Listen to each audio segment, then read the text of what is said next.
वसल्लिमु अला सय्यदिना व मौलाना मुहम्मदिन रसूलिहिन नबिय्यिल अमीनिल मकीनिल हनीनिल बर्रिर रहीम। अम्मा बाद फ़अऊज़ु बिल्लाहि मिनश शैतानिर रजीम। बिस्मिल्लाहिर रहमानिर रहीम। सामीन व हाज़रीन व नाज़रीन, आज अल्हम्दुलिल्लाह हम अल्लाह ताला के फ़ज़ल व करम और हुज़ूर सल्लल्लाहु अलैहि वसल्लम के सदक़ा से औरत के हुकूक के बारे में बात कर रहे हैं। हमने औरत के हुकूक की मुख्तलिफ जहतों को आपके सामने उजागर करने की कोशिश की है और आज हम जिस मसले पर आपके सामने गुफ्तगू कर रहे हैं वो ये है कि तलाक के बाद औरत के हुकूक क्या हो सकते हैं। इस्लाम के निज़ाम कानून में तलाक का इख्तियार, जिस तरह हमने रात को भी कहा था, मर्द के पास है, मगर इस इख्तियार को उस वक़्त ही इस्तेमाल करने का हुक्म है जब उसके सिवा कोई उसके पास चारा ना हो। आखिरी चारे के तौर पर जायज़ होने के बावजूद तलाक को हलाल कामों में सबसे ज़्यादा नापसंदीदा करार दिया गया है। हुज़ूर नबी अकरम सल्लल्लाहु अलैहि वसल्लम का इरशाद है, अबग़ज़ुल हलाली इंदल्लाहि तलाक। अल्लाह ताला के नज़दीक हलाल चीज़ों में से सबसे ज़्यादा नापसंदीदा चीज़ वो तलाक है। इसको अबू दाऊद ने अपनी अस्सुनन में और इब्ने माजा ने अपनी सुनन में ज़िक्र किया है। हुज़ूर सल्लल्लाहु अलैहि वसल्लम ने हज़रत मुआज़ को इरशाद फरमाया, अल्लाह ताला ने रुए ज़मीन पर कोई चीज़ तलाक से ज़्यादा नापसंदीदा पैदा नहीं की। वला खलक़ल्लाहु शैयन अला वजहिल अर्दि अबग़दु इलैहि मिनत तलाक। इसको दारक़ुतनी ने अपनी सुनन में ज़िक्र किया।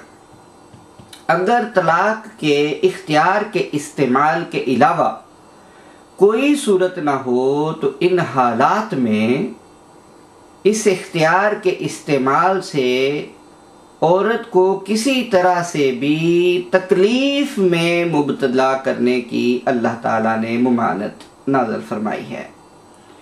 यानी ये इख्तियार तो इस्तेमाल करना पड़ जाए, हालात ऐसे पेश आ जाए जिन हालात में ये ज़रूरी था, लेकिन औरत को अज़ियत में मुब्तला करने की इजाज़त नहीं है।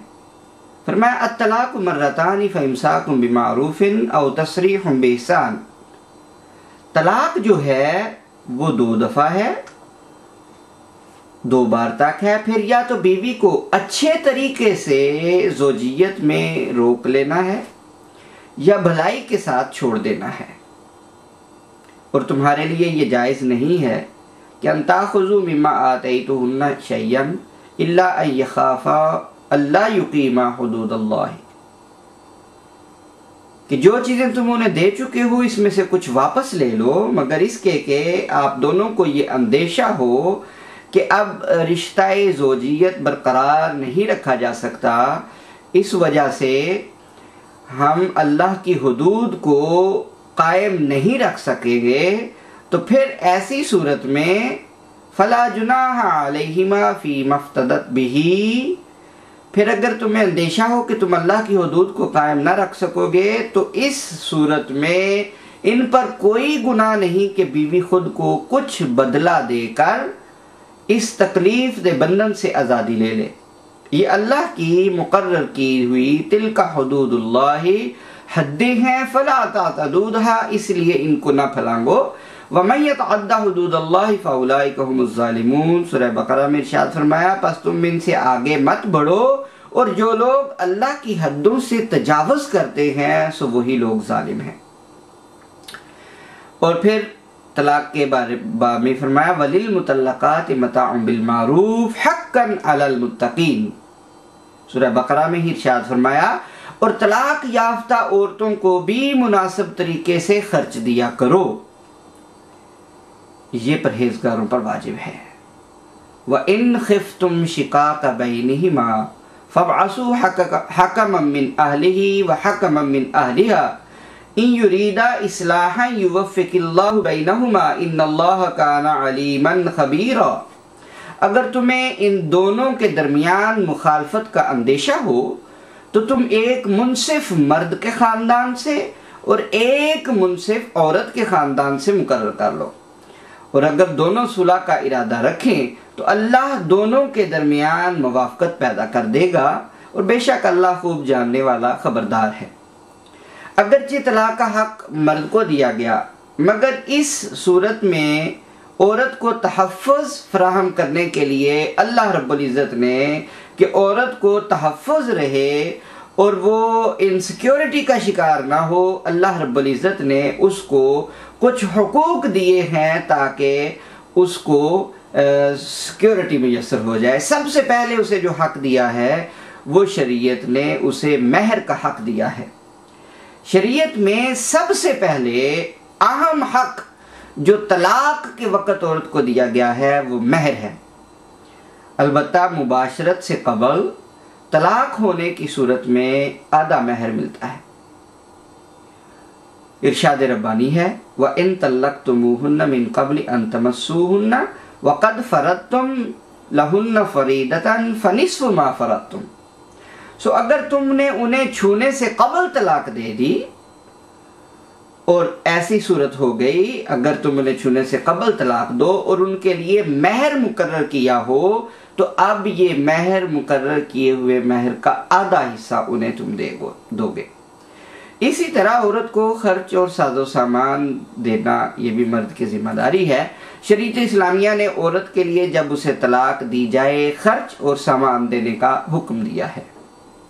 इमाम अहमद का मसलक है कि हर किस्म की मुतल्लका के लिए ये हक है और ये हर एक के लिए वाजिब है, और यही कौल हज़रत अली, हज़रत हसन बसरी, हज़रत सईद बिन जुबैर, अबू कुलाबा और ज़ुहरी वगैरह का है। उनकी दलील कुरान पाक की यही आयत है, वलिल मुतल्लक़ाति मताउन बिल मारूफ़ी हक्कन अलल मुत्तक़ीन, और तलाक याफ्ता औरतों को भी मुनासिब तरीके से खर्चा दिया जाए, ये परहेजगारों पर वाजिब है। दूसरे मुकाम पर इरशाद फरमाया, या अय्युहन नबिय्यु कुल लि अज़वाजिका इन कुंतुन्ना तुरिदनल हयातद दुनिया व ज़ीनतुहा फतआलैना उमत्तिकुन्ना व उसर्रिहुकुन्ना सराहन जमीला। ए नबी मुकर्रम सल्लल्लाहु अलैहि वसल्लम, अपनी अज़वाज से फरमा दें कि अगर तुम दुनिया और उसकी ज़ीनत व आराइश की ख्वाहिशमंद हो तो आओ मैं तुम्हें मालो मता दे दूं और तुम्हें हुस्न सलूक के साथ रुखसत कर दूं। ये पहला हक जो सिक्योरिटी के तौर पर अल्लाह रब्बुल इज़्ज़त ने औरत को दिया है। दूसरा हक है मीरास का हक। इस्लाम ने औरत को यह हक दिया है कि तलाक के बाद वो जब तक इद्दत में है, अगर उसके शोहर का इंतकाल हो जाए तो उसके तरका से उसे मीरास मिलेगी, जिस तरह गैर मुतल्लका बीवी को मिलती है। अगरचे वो मुतल्लका है, लेकिन अगर वो इद्दत के दौरान उसका शोहर फौत हो जाता है तो उसे वो ऐसी सूरत में उसको विरासत जारी होगी। इमाम अहमद बिन हंबल फरमाते हैं कि जब तक उसने शादी ना की हो, इद्दत के बाद भी मीरास में हिस्सा मिलेगा। यही कौल कई सहाबा से भी मरवी है, और इसमें यह भी है कि चाहे इसका तलाक देते वक्त शोहर बीमार हो या ना हो, वो इसलिए कि शोहर को अभी उसे रोकने का और रुजू करने का इख्तियार बाकी रहता है। शोहर बीमार हो या ना बीमार हो, दोनों सूरतों में अगर उसने तलाक दी और इद्दत के दौरान, बशर्ते कि वो तलाक मुग़ल्लज़ा ना थी, इद्दत के दौरान चूंकि उसे रुजू करने का इख्तियार बाकी रहता है, और वो भी साफ ज़ाहिर है अगर जिंदा रहता तो रुजू हो सकता है कर लेता था, तो इस वजह से उसको वो सारा मीरास का हक मिलेगा। और तीसरा हक उसका ये है तलाक के बाद और सिक्योरिटी के तौर पर, वो है हज़ानत का हक। बच्चे की तरबियत और उसके मामलात की देखभाल के लिए उसकी निगरानी हज़ानत कहलाती है। हुज़ूर नबी अकरम सल्लल्लाहु अलैहि वसल्लम ने बच्चे की हज़ानत का हक इसकी माँ को अता किया है। माँ के बाद बच्चे की हज़ानत का हक उसकी माँ की माँ को और फिर बाप की माँ को हासिल है। बच्चे की हज़ानत की सबसे ज़्यादा हकदार उसकी माँ है, और फिर वो हदीस पाक जो हमने कल भी आपको ये बातें बताई थी लेकिन एक और हदीस पाक कि हज़रत अब्दुल्ला इब्न अमर से रिवायत है कि एक औरत ने रसूलुल्लाह सल्लल्लाहु अलैहि वसल्लम की खिदमत में अर्ज़ किया। इसको अबू दाऊद ने, अहमद बिन हम्बल ने, इमाम हाकिम ने अल-मुस्तदरक में और इमाम बैहकी ने अस-सुनन अल-कुबरा में इसको रिवायत किया है कि अन अब्दुल्लाह इब्न अमर अन्न इम्रातन क़ालत या रसूलल्लाह नबनी हाज़ा कान बतनी लहू विआउन वसदय्य लहू सिक़ाउन व हिजरी लहू हवाउन व इन्न अबाहु तल्लक़नी व अराद अन यंज़िअन्नहु मिन्नी यंज़िअहु मिन्नी फ़क़ाल रसूलुल्लाह सल्लल्लाहु अलैहि वसल्लम अंती अहक्कु बिही मा लम तनकिही। अब्दुल्लाह इब्न अमर से मरवी है कि एक औरत ने रसूलुल्लाह सल्लल्लाहु अलैहि वसल्लम की खिदमत में अर्ज़ की, या रसूलल्लाह ये मेरा बच्चा है, मेरा पेट इसका बर्तन था और मेरी छाती, मेरे पिस्तान इसके मशकीज़े थे और मेरी गोद इसकी आरामगाह थी। इसके बाप ने मुझे तलाक दे दी है और इसे मुझसे वो छीनना चाहता है।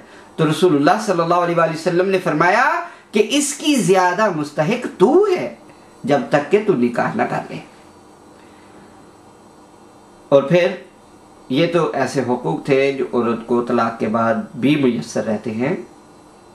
अब औरत के पांचवी किस्म के जो हुकूक हैं वो औरत के माशी हुकूक हैं, यानी पहले उसके आइली हुकूक थे, ख़ानदानी हुकूक थे, उसके माशरे में हुकूक थे, उसके इज़्दवाजी हुकूक थे, उसके तलाक के बाद के हुकूक थे। अब औरत के माशी भी हुकूक हैं जो उसे इस्लाम ने अता किए हैं। माशी हुकूक में सबसे पहला हक ये है कि उसे विरासत का हक दिया गया है। इस्लाम ने औरतों को मर्दों के मुसावी हुकूक अता करते हुए, यानी जिस तरह मर्द वारिस हो सकता है औरत भी वारिस हो सकती है। और ये चूंकि इस्लाम से पहले ऐसा कोई कानून, कोई तरीकाकार नहीं था, बल्कि औरतों को तो मालूमता समझा जाता था, चाहे जाए कि उन्हें विरासत में शरीक किया जाता। इस्लाम ने औरतों और मर्दों को ये हक बराबर में दिया है कि वो दोनों विरासत में शरीक हैं। ये बात है कि औरत को कितना मिलेगा और मर्द को कितना मिलेगा। लिर्रिजाल नसीब मिम्मा तरकल वालिदानी वल अक़रबून वलिन्निसाई नसीब मिम्मा तरकल वालिदानी वल अक़रबून मिम्मा क़ल्ल मिन्हु औ कसुरा नसीबन मफरूदा। माँ बाप और रिश्तेदारों के तरके में खा वो थोड़ा हो या ज्यादा लड़कों का हिस्सा है, और माँ बाप और रिश्तेदारों के तरके में खा वो थोड़ा हो या ज्यादा लड़कियों का भी हिस्सा है। और ये हिस्से दरअसल अल्लाह रब्बुल इज़्ज़त की तरफ से मुकर्रर करता है। तो मालूम हुआ कि अल्लाह ताला ने फरमाया कि ये सूरह अन-निसा में फरमाया कि माँ बाप और रिश्तेदारों के तरके में ख्वाह वो थोड़ा हो या ज्यादा लड़कों का हिस्सा है, और माँ बाप और रिश्तेदारों के तरके में ख्वाह थोड़ा हो या ज्यादा लड़कियों का भी हिस्सा है। तो विरासत में औरत को, यानी बच्ची को, लड़की को इस्लाम ने मर्द के बराबर विरासत में शरीक कर दिया कि जिस तरह मर्द विरासत में हिस्सेदार बनता है, इसी तरह औरत भी विरासत में हिस्सेदार बनती है। और फिर अलग-अलग इस्लाम ने हुकूक मुकर्रर किए हैं, उनमें से वालिदैन के माले विरासत में जो हक है औरत का, वो वालिदैन के विरासत में हक शोहर की विरासत से अलग है। कुरान हकीम ने औलाद के हक के विरासत का तयन करते हुए भी ख़वातीन का हक विरासत बड़ी तफसील के साथ बयान किया है। अब यूँ समझिए, मतलब अगर औरत शादीशुदा नहीं तो वो किसी की बच्ची है, तो बहसीयत बच्ची होने के, यानी उसकी लड़की होने के, बिन्त होने के, अल्लाह रब्बुल इज़्ज़त ने वालिदैन के माले विरासत में उसका हक रखा है। यूसिकुमुल्लाहु फी औलादिकुम लिस्ज़करि मिस्लु हज़्ज़िल उन्सयैनि फ़इन कुन्न निसाअन फ़ौक़ इस्नतैनि फ़लहुन्ना सुलुसा मा तरका व इन कानत वाहिदतन फ़लहा निस्फ़ु वली अबवैहि लिकुल्लि वाहिदिन मिनहुमा सुदुसु बिम्मा तरका इन कान लहु वलदुन फ़इन लम यकुन लहु वलदुन व वरिसहु अबवाहु फ़लि उम्मिहि सुलुस फ़इन कान लहु इख़्वतन फ़लि उम्मिहि सुदुस। तुम्हारी औलाद से मुतल्लिक अल्लाह का ये ताकीदी हुक्म है कि तरके में लड़के के लिए 2 हिस्से, यानी 2 लड़कियों के बराबर 1 लड़के को हिस्सा अता किया जाएगा। फरमाया लिज़्ज़करे मिस्लु हज़्ज़िल उन्सयैन, मर्द को 2 औरतों के बराबर हिस्सा दिया जाएगा। अगर अकेली लड़की हो तो उसे आधा तरका मिलेगा, और मैयत के माँ बाप में से हर एक को तरके का 6वां हिस्सा मिलेगा। मैयत के माँ बाप में से हर एक को तरके का 6वां हिस्सा मिलेगा, यानी माँ या बाप को अगर किसी की औलाद फौत हो जाए तो उसकी जायदाद में 6वां हिस्सा मिलेगा, बशर्ते के वो अपने पीछे औलाद भी छोड़े। मसलन किसी की औलाद भी थी और उसके वालिदैन भी जिंदा थे, लेकिन वो फौत हो गया, तो अब ऐसी सूरत में माँ बाप को औलाद की मौजूदगी में 6वां हिस्सा मिलेगा। और अगर उसके कोई औलाद ना हो, कोई जवान था, अभी शादी भी नहीं हुई और उसकी औलाद भी नहीं है, तो और वारिस माँ बाप ही हों, यानी सिर्फ माँ और बाप वारिस हों, तो माँ के लिए 1/3, माँ के लिए 1/3, अल्लाह अकबर, ये औरत को यानी 1/3 पूरे माल में से उसे मिल रहा है। माँ को माँ बाप के साथ भाई बहन भी हों, यानी उसके बच्चे तो नहीं थे, भाई बहन भी हों, तो अब माँ को फिर 6वां हिस्सा मिलेगा। इस आयत मुबारका में एक अमर बड़ा ही काबिल गौर है, वो ये है कि तकसीम की इकाई लड़की का हिस्सा करार दिया गया है, यानी सब के हिस्से लड़की के हिस्से के एतबार से गिने जाएंगे। गोया तमाम तकसीम इस महवर के गिर्द घूमेगी। जाहिलियत में तो लड़कियों को तरके में हिस्सा नहीं दिया जाता था, जैसा कि अक्सर दूसरे मज़ाहब में अब भी है, लेकिन इस्लाम की नज़र में लड़की को तरके का हिस्सा देना कितना ज़रूरी है वो इससे जाहिर है कि पहले तो तकसीम इमारत की बुनियाद ही लड़की के हिस्से पर रखी, फिर यूसीकुमुल्लाह कहकर फरमाया कि ये अल्लाह ताला का निहायत ही ताकीदी हुक्म है। इस आया मुबारका से तकसीम के ये उसूल मालूम हुए। अगर औलाद में लड़के और लड़कियां हों, एक लड़के को एक लड़की से दुगना मिलेगा, और इसी उसूल पर सब तरका लड़के और लड़कियों में तकसीम होगा। सिर्फ लड़कों का जिक्र नहीं किया, क्योंकि इस सूरत में जाहिर है कि वो सब बराबर के हिस्सेदार होंगे। अगर औलाद में लड़का कोई ना हो और 2 या 2 से ज्यादा लड़कियां हों, तो उनको भी 2/3 ही मिलेगा। हुजूर सल्लल्लाहु अलैहि वसल्लम के अमल मुबारक से इन मानों की तायीद होती है। एक सहाबी साद बिन रबी गुज़वा उहद में शहीद हो गए, उन्होंने औलाद में सिर्फ 2 लड़कियां छोड़ी। साद के भाई ने सारे तरके पर कब्जा कर लिया और लड़कियों को कुछ नहीं दिया। इस पर साद की बीवी जो थी बेवा आपकी खिदमत में हाजिर हुई और शिकायत की कि साद की 2 लड़कियां मौजूद हैं, लेकिन उनके चचा ने उन्हें उनके बाप के तरके में से एक जुब्बा भी नहीं दिया। इस पर यह आयत नाजिल हुई, तो आप अंदाज़ा कर सकते हैं कि आपने साद के भाई को बुलवाया और उसे हुक्म दिया कि मरहूम की दोनों बेटियों को इसके तरके में से 2/3 और बेवा को 8वां हिस्सा दो, और बकिया जो है वो तुम खुद रख सकते हो। तो सामीन मोहतरम, आपने देखा कि औरत के हुकूक में उसे विरासत का कितना खूबसूरत तरीके से हकदार किया गया है। अगर औलाद में सिर्फ एक लड़की हो तो उसे तरके का निसफ मिलेगा और बाकी निसफ दूसरे रिश्तेदारों में तकसीम हो जाएगा। और अगर औलाद के साथ मैयत के माँ बाप भी जिंदा हों तो पहले उन दोनों में से हर एक को तरके का 6ठा हिस्सा मिलेगा और बाकी जो 2/3 इस शरह से जो हमने आपको बयान की है औलाद को मिलेगा। अगर फौत होने वाले की औलाद कोई ना हो, सिर्फ माँ बाप हो, तो इस सूरत में तरके का 1/3 माँ को और बाकी बाप को मिलेगा।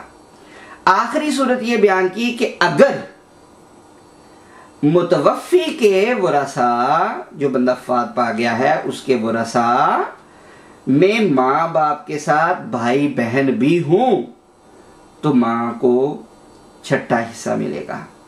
मुमकिन था कोई शख्स माँ बाप को औलाद का वारिस करार देने पर एतराज़ करता, क्योंकि इससे पहले दुनिया के तमाम मज़ाहिब में सिर्फ औलाद ही वारिस करार पाई थी। इसलिए फरमाया आबाउकुम व अबनाउकुम ला तज़रून अय्युहुम अक़रबु लकुम नफ़अन फ़रीदतम मिनल्लाहि इन्नल्लाह कान अलीमन हकीमा। सूरह अन-निसा फरमाया तुम्हारे बाप दादा भी हैं और औलाद भी, लेकिन तुम नहीं जानते कि इनमें से नफा रसानी के लिहाज से तुम्हारे ज्यादा करीब कौन है जो तुम्हें ज्यादा नफा दे देगा। अल्लाह अकबर, यही से अल्लाह ने मुकर्रर किए। बेशक अल्लाह जानने वाला हिकमत वाला है। यानी ये एतराज कि बाप दादा क्यों वारिस बनाएंगे, नादानी की बात है। ये एतराज नादानी की बात है। इस हुक्म की हिकमत अल्लाह ताला ही जानता है कि इंसान के लिए ऊपर के रिश्तेदार ज्यादा अच्छे हैं या नीचे के। हमारी फलाह अल्लाह ताला के अहकाम पर अमल पैरा होने में ही मुज़मर है और सही मानों में हमारी फलाह हो सकती है। और उसके बाद जो खातून को हुकूक दिए गए हैं वो शोहर के माले विरासत में उसका हक है। कुरान हकीम ने शोहर या बीवी में से किसी के भी इंतकाल की सूरत में इसके माले विरासत में से दूसरे फरीक का हिस्सा बड़ी तफसील से बयान किया है। बीवी के इंतकाल की सूरत में खावन का हिस्सा बयान करते हुए अल्लाह रब्बुल इज़्ज़त ने कुरान पाक में यूं इरशाद फरमाया, वलकुम निस्फु मा तरक अज़वाजुकुम इल्लम यकुल लहुन्ना वलदुन फ़इन काना लहुन्ना वलदुन फलकुमुर रुबु मिम्मा तरकना मिन बअदि वसियतिन यूसीना बिहा औ दैन। सूरह अन-निसा में इरशाद फरमाया, तुम्हारी बीवियों के तरके में से तुम्हारे लिए निस्फ है अगर उनके कोई औलाद ना हो, और अगर उनके कोई औलाद हो तो तुम्हारे लिए उन्होंने जो तरका छोड़ा है इसका 1/4 है। ये तकसीम उनकी वसीयत की तामील और उनके फ़र्ज और कर्ज जो हैं उनकी अदायगी के बाद होगी। और शोहर की वफ़ात की सूरत में अलहदा हुक्म नाजिल फरमाया। पहले हुक्म नाजिल फरमाया अगर बीवी फौत हो जाए तो शोहर को कितना मिलेगा। अब शोहर फौत हो जाए तो फरमाया वलहुन्नर रुबु मिम्मा तरकतुम इल्लम यकुल लकुम वलदुन फ़इन कान लकुम वलदुन फलहुन्न सुमुनु मिम्मा तरकतुम मिन बअदि वसियतिन तूसूना बिहा औ दैन। और तुम्हारे तरका में से तुम्हारी बीवियों का 1/4 हिस्सा है अगर तुम्हारी कोई औलाद नहीं है, और अगर तुम्हारी औलाद भी हो तो तुम्हारे तरका में से उनका हिस्सा 8वां है। ये तकसीम तुम्हारी वसीयत की तामील और तुम्हारे कर्ज की अदायगी के बाद होगी। और उसके बाद कलाला के माले विरासत में भी औरत को हक दिया है। कलाला के माले विरासत में भी, कलाला आप साफ ज़ाहिर जानते ही होंगे, नहीं जानते तो फिर ये बड़ा अच्छा है कि आप जान जाएंगे। कलाला उस मैयत को कहते हैं कि जिसके वालिदैन हो और ना ही औलाद हो। ना तो वालिदैन हो और ना ही औलाद हो। वालिदैन भी वफात पा चुके हैं, वो खुद अकेला था, औलाद भी नहीं है।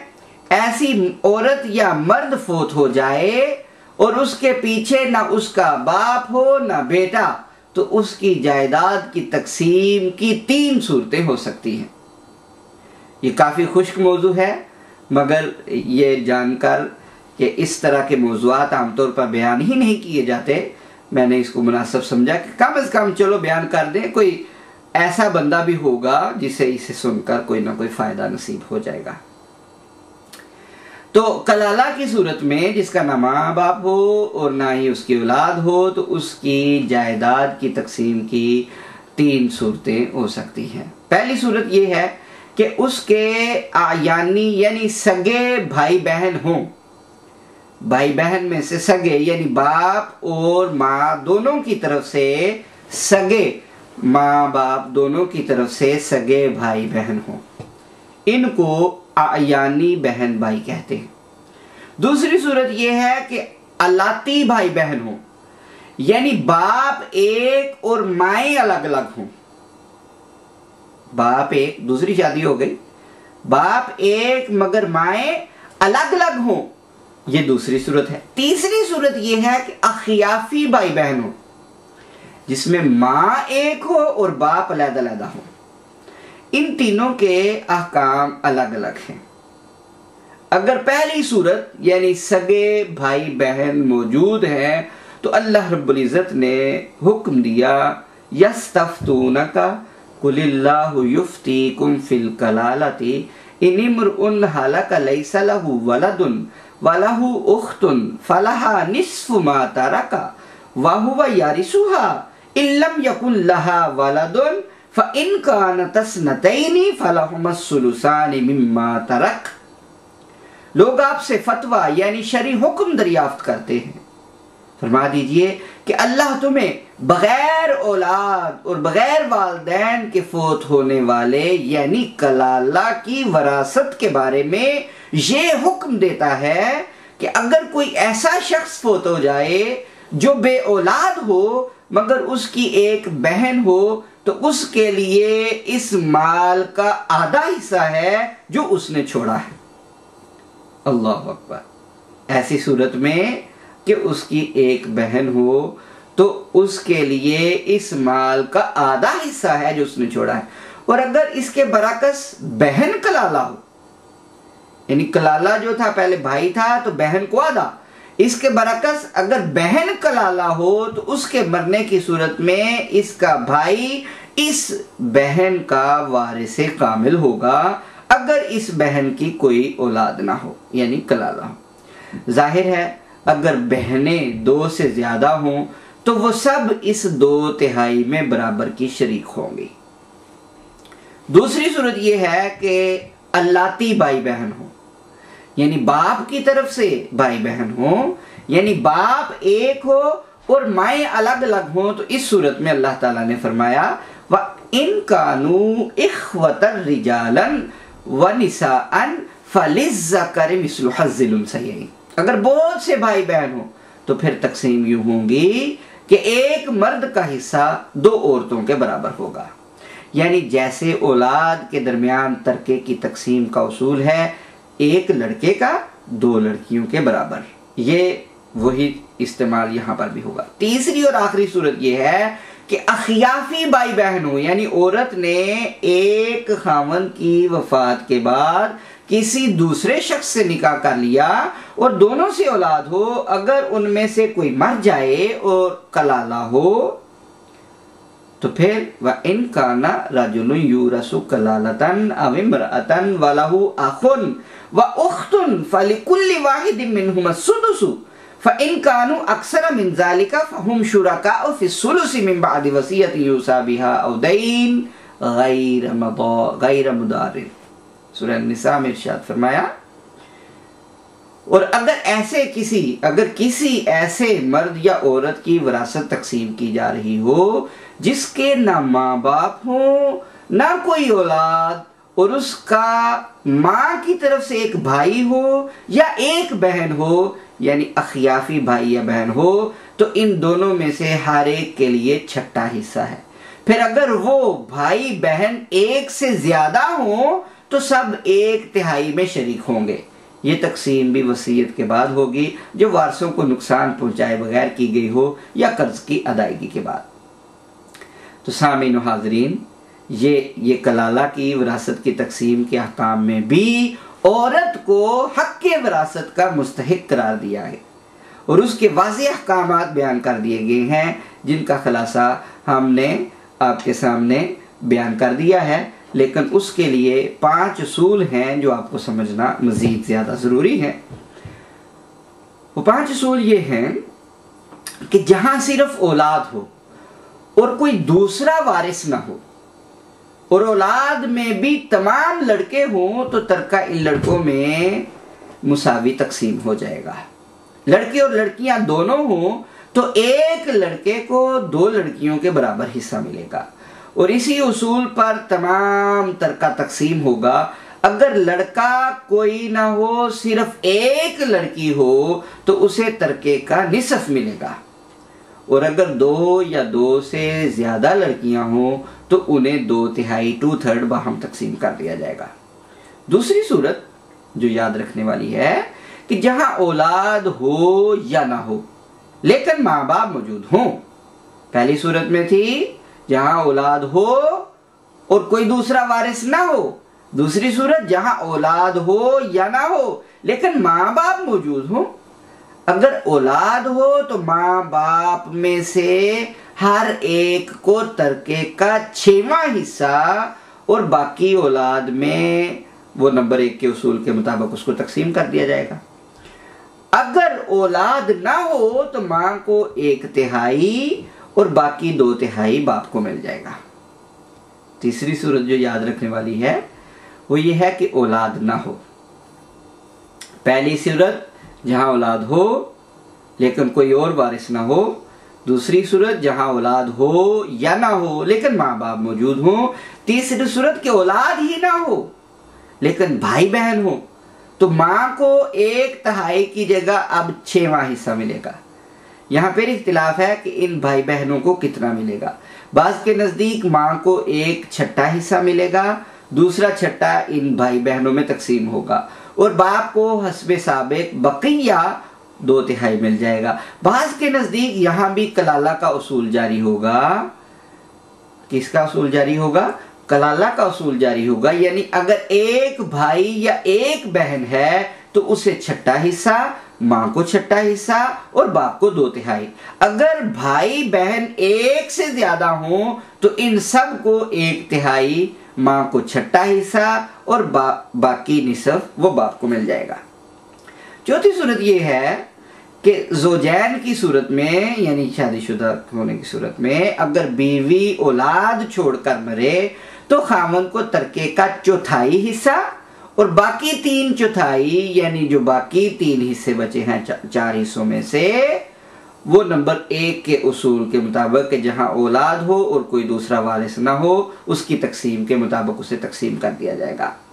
और अगर औलाद ना हो तो खामन को निसफ यानी मियाँ बीवी में से बीवी मर गई तो खामन को निसफ और बकिया दूसरे रिश्तेदारों को ऊपर के जो हमने कवायद आपको बयान किए हैं उनकी रूह से वो तकसीम हो जाएगा। अगर खामद औलाद छोड़कर मरे, पहले तो ये था बीवी औलाद छोड़कर मरे, अब खामद औलाद को छोड़कर मरे तो बीवी का 8वां हिस्सा है।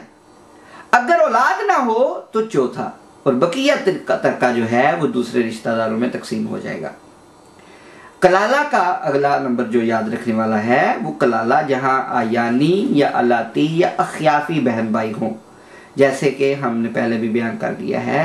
तो तकसीम में ये तरतीब मद्देनजर रखी जाएगी। सबसे पहले खामन या बीवी को हिस्सा मिलेगा, फिर वालदैन को और फिर औलाद को। अगर औलाद ना हो या औलाद या वालदैन दोनों में से कोई भी मौजूद ना हो तो सबसे आखिर में भाई बहन वो हकदार होंगे। अब यहाँ पर एक बहुत ही इंटरेस्टिंग टॉपिक है, वो ये है कि क्या औरत आदी है?